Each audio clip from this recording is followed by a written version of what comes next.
Hey guys, Real Name No Gimmick here, and today I want to talk about a new modular retro system that lets you play a variety of games from the NES all the way to the PlayStation 1 and possibly even past that. It's called the retroblox and it heads to Kickstarter this April. Now there are a number of systems on the market that let you play retro games. The Raspberry Pi is a great example. It's probably one of the most popular ones I can think of right now. So what is so special about the retroblox?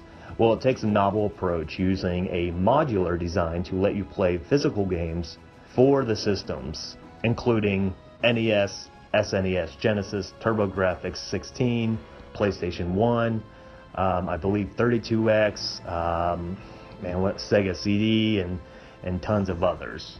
retroblox shared new details on their website on how it works, and I will have the link in the description so you can go check out their website. In short, by connecting different element modules, and each module will allow you to play a different system. So by connecting different modules, you'll be able to play the physical copies of games through what it describes as hybrid emulation. Now, retroblox is primarily made for people who own the physical copies of the games, meaning you won't use it to boot up ROMs you download online.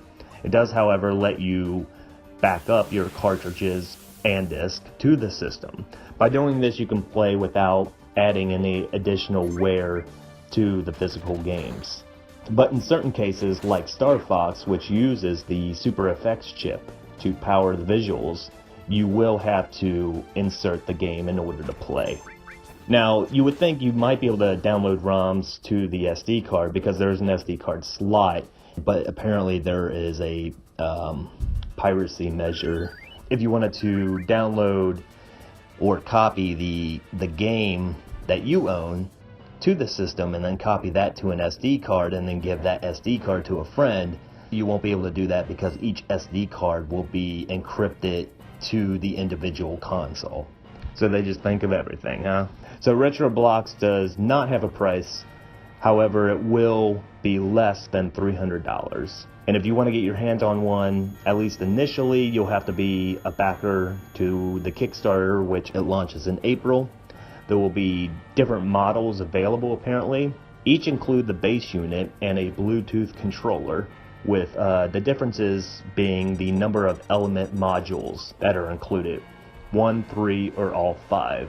I don't know why you would want 1 or 3. I mean, isn't the point of this to play all of these on a single unit? But anyway, so the modules to support other game systems may be released in the future, and that potential flexibility is called out as a highlight. So I guess you can upgrade it to play perhaps N64 games. I don't know. We'll see. It is also a point of concern because there is no guarantee that there will be new modules released later down the line. That's something to keep in mind before you, if you decide to back it up on Kickstarter. So apparently retroblox will natively upscale retro games from their original resolution to full 1080p. And apparently there will be virtual displays which will model the look and feel, geometry, and tones, as it says on their website, to classic displays from gaming's past. So I guess it's something similar to the NES Classic, where you can pick different game modes, different TV modes, however you want to call it, or full scale it up to 1080p. Now I don't know if that's going to be stretched or how that's going to work. So overall, the retroblox seems, I don't know how I feel about it. It's cool, don't get me wrong, but the thing is I don't own enough old games in order for this to be worth it. I mean, it's easier for me, and I'm sure a lot of other people, to just get a Raspberry Pi, put all these games on an SD card and go from there. Ultimately, it'll be a lot cheaper too, because I know if you're a game collector, it's expensive. It's an expensive hobby, especially to get some of the rare games and all that. And if you spend a whole lot of money on it, chances are you're not going to want to be playing the original disc.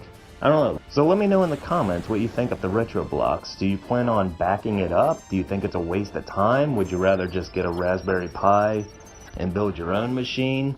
Or, emulate from on your computer? If you enjoyed this video, click that like button, make sure you subscribe for more content, and I'll see you next time. Thanks for watching.